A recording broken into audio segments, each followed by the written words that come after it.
feel like we should dance to that music. That was I know, right? fun. I don't know what kind of dance, but some I kind of think dance. interpretive, you know?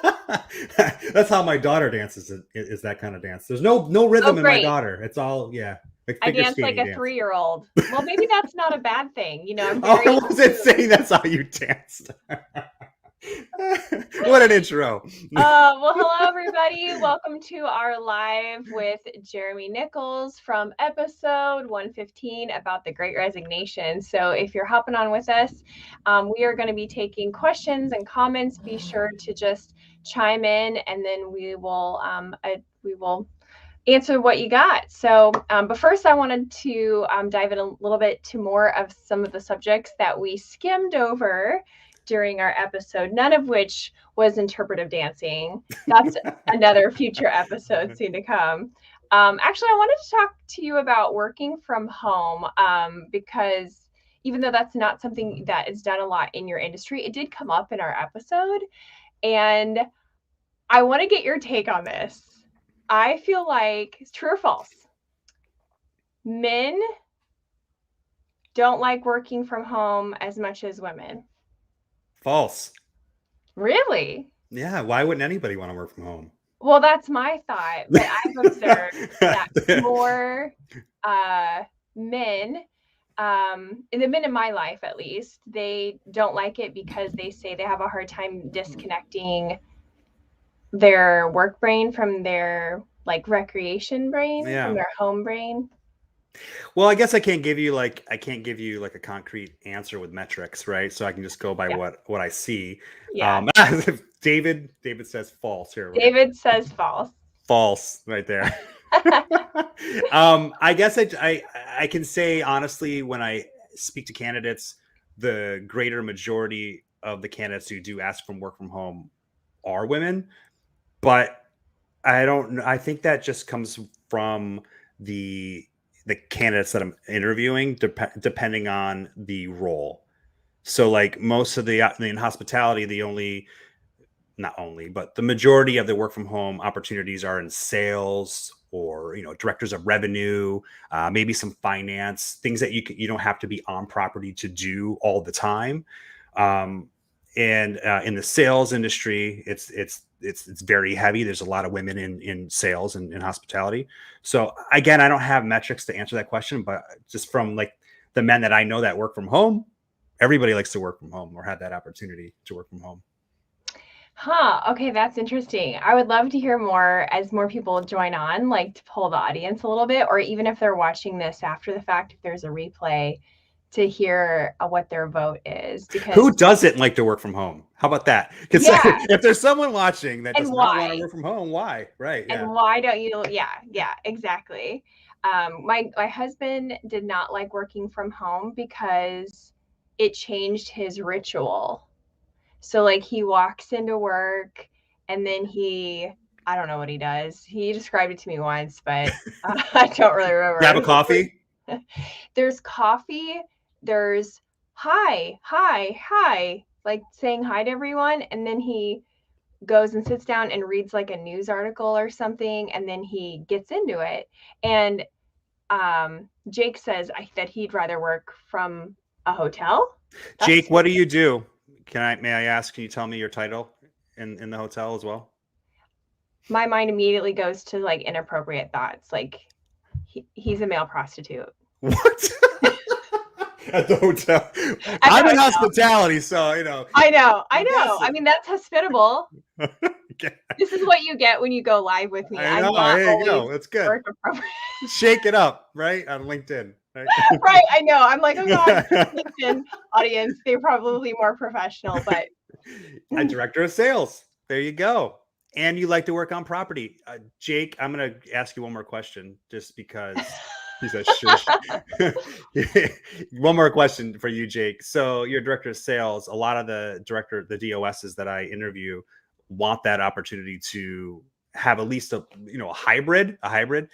Do you want like full-time working at the hotel property, or do you want hybrid? Because a lot of the DOSs I am speaking to want that option, at least the day to be at home. He said, blew my secret. There you go, Jake. That's I'm funny. assuming. You do bring up a good point, though. A lot of people are preferring that hybrid model. Now, my best buddy, she works in property management, in medical property management, and she worked from home up until about 2 months ago. And she just vacillated. Like, she hated it at first. She was like, what do I do? Do I put on pants? I don't know. And I've worked from home for so long that I was like, yes, girl, do your face, put on some pants, like whatever you would normally do, Yeah. have that ritual. So I think for a lot of people, it's a matter of finding and losing ritual. And you get used to it. I see Kyle's comment. I'll bring it up in a second, but I want to jump in that the ritual part because when I start, I've been working from home for 5 years, and I was an internal recruiter corporate, and I had an office, and then I went to working from home, and I did wear for a year, polo, dress shirt, slacks. Then after a while, t-shirt, hat, Yeah. right? Unless I have client calls, I'll never go on a client call like this. I'll dress up, but Yeah. you kind of just kind of figure it out. Kyle says he thinks the big issue with jobs like an FOM, which an FOM is a front office manager for you, Meredith, Thank you. is I need to work from home because we are expected to be working managers and can't focus on what I'm doing unless I'm away from work. So FOMs, I mean, I can't see how you would have a hybrid unless there's administrative responsibilities that you have that you can maybe do some of it, but there's no way you can be full-time. You're a front office manager. You're there. Yeah. Jake said hybrid would be okay, but I prefer full-time at the hotel. There you go. So Jake's kind of going with what your husband was saying there. Peter says he would love to. Being a chef, it's difficult, but being a chef educator, there's a little bit of hybrid model depending on the college. Yeah, chef. I mean, these guys are on their feet, 10, 12, 14 hours a day. I mean, it's Yeah. Peter, you have a brutal work. lot of letters after your name, like LMNOP, what the whole alphabet going They're on. all certifications. Wow. Yeah. Yeah. That's impressive. I don't have any. My alphabet is within my name, Meredith Hackworth Edwards. It's already too many. Hybrid is best on property. You can get roped into some operational challenges. Roped into, I want to kind of chime in on that. That's another thing that's good from working at home. I think you get a lot more done because when I worked in the office, I Yeah. always got pulled aside and there's chit chat and politicking and people in and out of the office and visiting, and you're at your desk and then, oh, so-and-so from the couple restaurants down, because I worked in restaurant recruiting. So people would just show up and you talk to them. And I mean, I think Yeah. accumulated, I lost at least an hour, or maybe Like, two. Susan, I don't want to see pictures of your cat. Like, I don't want to see pictures of your cat. Jake says the opposite. Well, I want. I mean, if your cat's cool, if you have like an Aussie cat or maybe like a Sphinx, I'd like to see it. Not like a calico, no offense, but Yeah. No, I don't want to see any cat pictures. Jake says too many distractions at home, which is funny because that's the opposite for me. Yeah. I guess it's just your mind state, right? Like for Do you me, think I'm it's an like, introvert extrovert thing too? What do you consider yourself, Jeremy? Are you an introvert or an extrovert? I am 100% an introvert. I Yeah. am a forced extrovert. Yeah. I'm only an extrovert because I'm competitive, and that's it. But I would love to just not talk to people sometimes and just like be in my world. But Yeah, yeah. If you're watching, comment below with if you're an introvert or extrovert. I'd love to get a poll on who we've attracted today because I'm also I'm a performing introvert. That's how I explain myself because people are like, you're way too animated to be an introvert. And I'm like, yo, introvert isn't synonymous for boring. It just means that I get my energy from being in a quiet space, not by going out to a bar, definitely not the mall. I go to those places, but I have to like take a nap first. So, yeah, talking to Susan about her cat or being roped into whatever office, yeah. it's so tiring. Um, yeah, people think that I'm an extrovert because I have a YouTube channel and I do these lives, but this is work, right? This is something I'm passionate about doing, but it doesn't mean that, like, if you stick me in one of those networking meetings where you have to go and like meet a bunch of people in the industry you've never met before and go to like the table with the continental breakfast and like have chit chat, I'm horrible at that. I'm really horrible at that. Yeah. And I have to like prepare myself. Like I did like this personality assessment once, Meredith, and it told me like I'm a type A personality, and it was kind of going through everything, but it talks about an energy reserve. And it Yeah. said my energy reserve is like below the normal threshold. So basically, and my energy reserve is like your extrovert, right?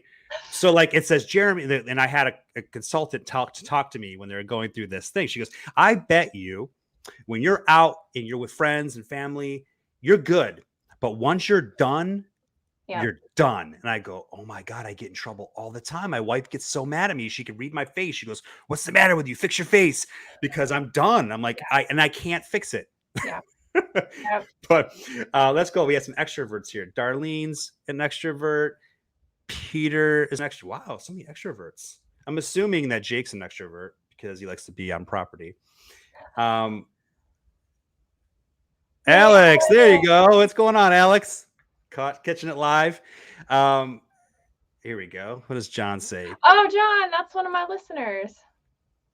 Want to read that right here? People are very tiring, but wherever two or more are gathered, it's showtime. That's something John would say. Yeah. He is also a performative extrovert or introvert. Natalie is a extroverted introvert. It's a Oh, thing. okay. I believe I'll you, Google Natalie. it. I'll Google it. Alex, life is good. I love it when life's good. Life is, yeah, definitely. So I also want to ask you about, we in the hospitality industry, we are better extroverts. We We better better be. be extroverts. Well, Yeah. I do think that some professions are more accommodating to certain types of energy styles, I'll call it. Yeah, like to go on, Peter, you're correct. You have to be extroverted in the hospitality industry, because I grew up before I was recruiting. I've been in the industry for over 20 years, and but it was still work for me. But you're dang right. You have to be extroverted. You can't not talk to people. But Yeah, it's for me, it was always game face. Like just because I'm an introvert doesn't mean I can't be extroverted, but it's still like work. It's still yeah, like I have to think about it and I have to put that game face on. And again, I'm super competitive. So I know I have to do it. Like if you don't care, you don't have passion about yeah. something, like I can't do it. I can't fake the funk. Yes, that's so true. I want to switch gears a little bit and talk about globalness. And because I think we talked about it off mic. I don't think it came up in our episode, but how the Great Resignation is happening in the US, but you have some international connections, which makes you sound like a drug lord, but you're not. You're not. You're not. We've covered prostitutes. I know, now drug lords. Already. Right. Okay. My work Good. here is done. Good. Just joking. Just joking. I now forgot what I was gonna say. Oh Talk yeah. about global. So Global. I have international connections. yeah, I want to know, like, do you think that the Great Resignation is going to make its way to Australia, the UK, different parts of Europe, or is this phenomenon a vacuum within the United States? Well, it has. I can only speak for like the people you're talking about. I speak to a lot of people in the UK, and I host a show with a couple headhunters in the UK, and they're going through everything that we're going through here. It's like it's like 5 months, 6 months like behind. And again, Florida's weird. I only focus in Florida, and Florida's an anomaly in itself. Yeah. But everything that I talk about usually in like what I see in recruiting, and I chat with these guys every month, I always say like, well, just buckle up. And then like clockwork, it happens where they're at, and they're going through it too. And they're having, it's a candidate's market in London right now. Okay. And the guys that I talk to, I have one guy that does the show with me who's in finance. He does strictly finance hiring. And then another one that does hospitality hiring, and he works in revenue. Um, Hmm. and both are pretty competitive fields, niches. Over here, I mean, director of revenue searches aren't everywhere. But the fact that a niche like that is having difficulty finding talent tells me that they're 100% going through the same thing. Okay, so here's my follow-up question. And if you are tuned in right now, I would love to hear where you're at. If you're in the US, you can put US or you can put your state, but definitely give us a shout out on where you are currently located. Um, my follow-up question to that is about government subsidies. Subsidies. Mm-hmm. Yes, handouts, government handouts. So in the US, a lot of the people that I know personally who were like, you can take this job and shove it, they got um like unemployment or pandemic assistance Yeah. and stuff like that. And that Mm-hmm. was because, let me back up. So for those of us in the audience who maybe are not from the US, most American citizens do not have the cash reserves to cover a $400 emergency. It's over 50%, which is shocking, I know. But, we're getting there. I think that's changing. But so if you take that and you combine it with, them quitting their jobs, the question becomes, how did they pay their bills? And the answer is, well, at the same time, the government was giving us these, like, for lack of a word, bonuses, unearned bonuses, um, and stimulus packages. So is that happening in these other countries as well, or are they just better with their money and they're able to live off what they've saved over the years?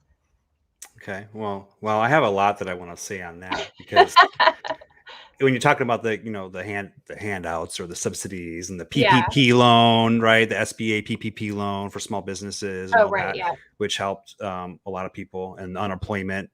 Um, I remember, God, this must have been it's June or July. June or July. Those one of the J months. June or July. Florida stopped the unemployment assistance early.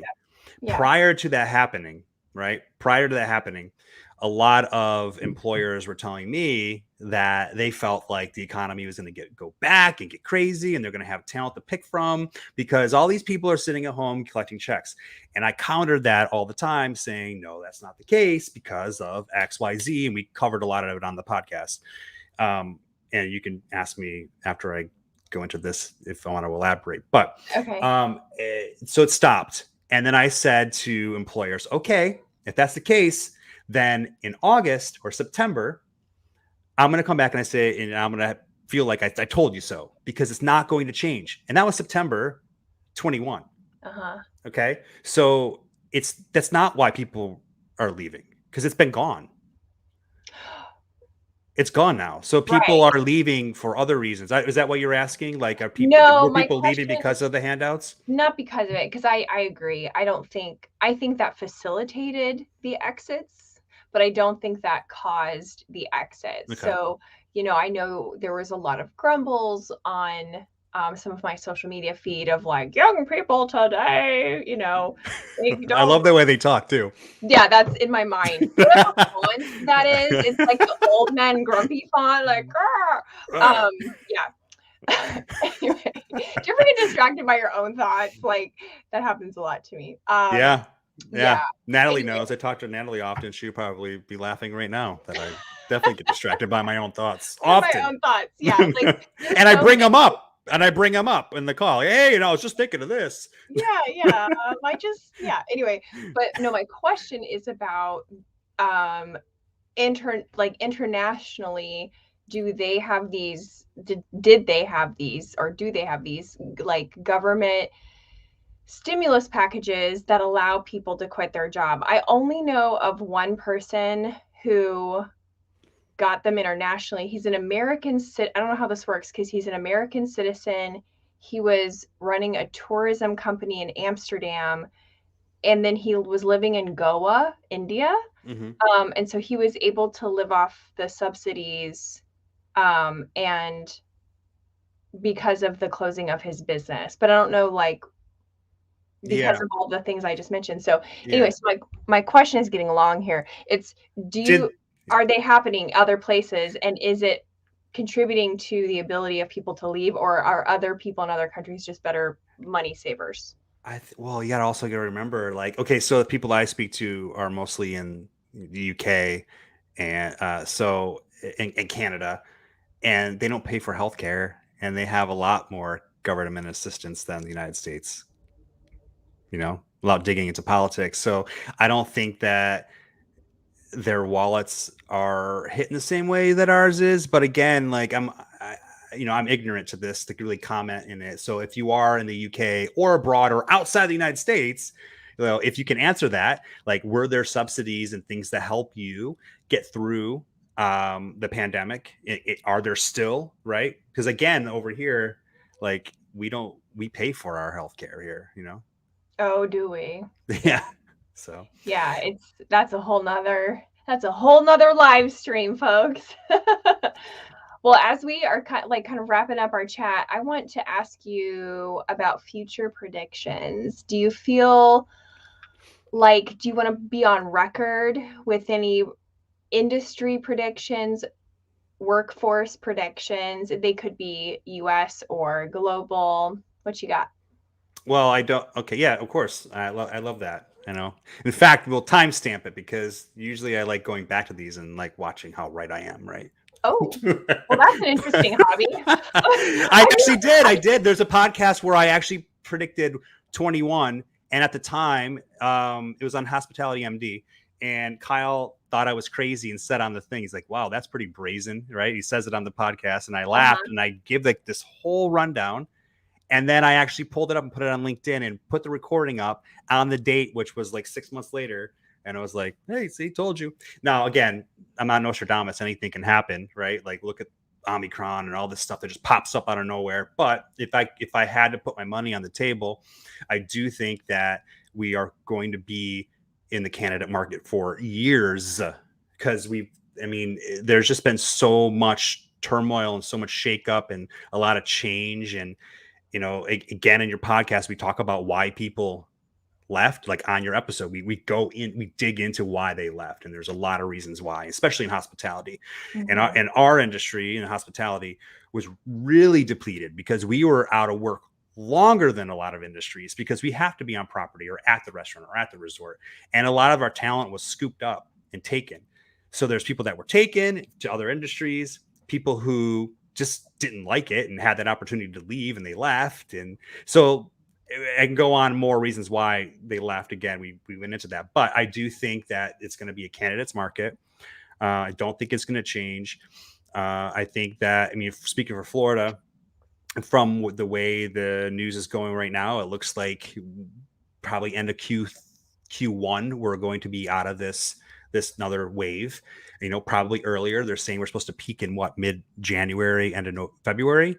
So Yeah. that's going to be a very, very healthy Q1. And in Florida, we have strong Q1, Q2s.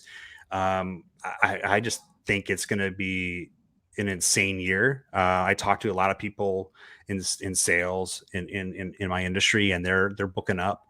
Our coastal cities are doing great. The rooms are going at high prices. Yes, there's always exceptions, right? Like the airport properties and maybe more the inland properties that are not urban are not doing maybe as well as the ones on the coast. But overall, I think it's going to be a great year for business. If you're not in hospitality, it's a smart time to get into it because we need people like crazy, like out of control crazy. So I'm pretty bullish on 22.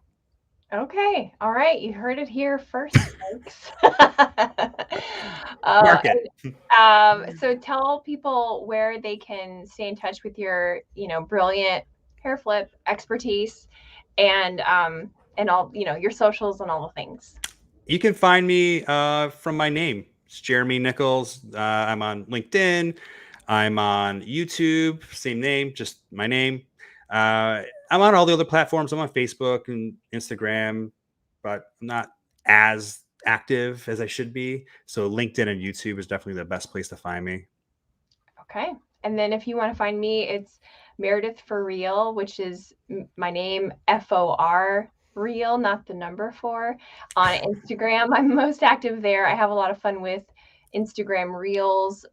So it's a conglomeration of podcast stuff and my life and curiosities that I tend to get into. So that's the best place to find me is on Instagram at Meredith for Real. So thanks everyone for joining in. This has been super fun. My first StreamYard experience. Jeremy made it a success. Thank you.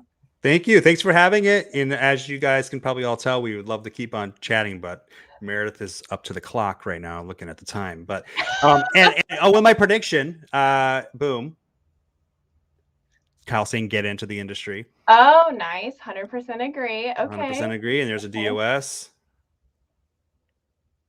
I don't know what that means. I don't. I'm gonna look it up later. I hope it's not something. Forever something. I'm gonna say that my prediction of what that means is forever something, but I don't know. So follow up with me. Let me know how right I was.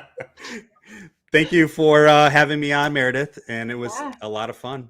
Awesome. See you later, everyone. All right. See you guys.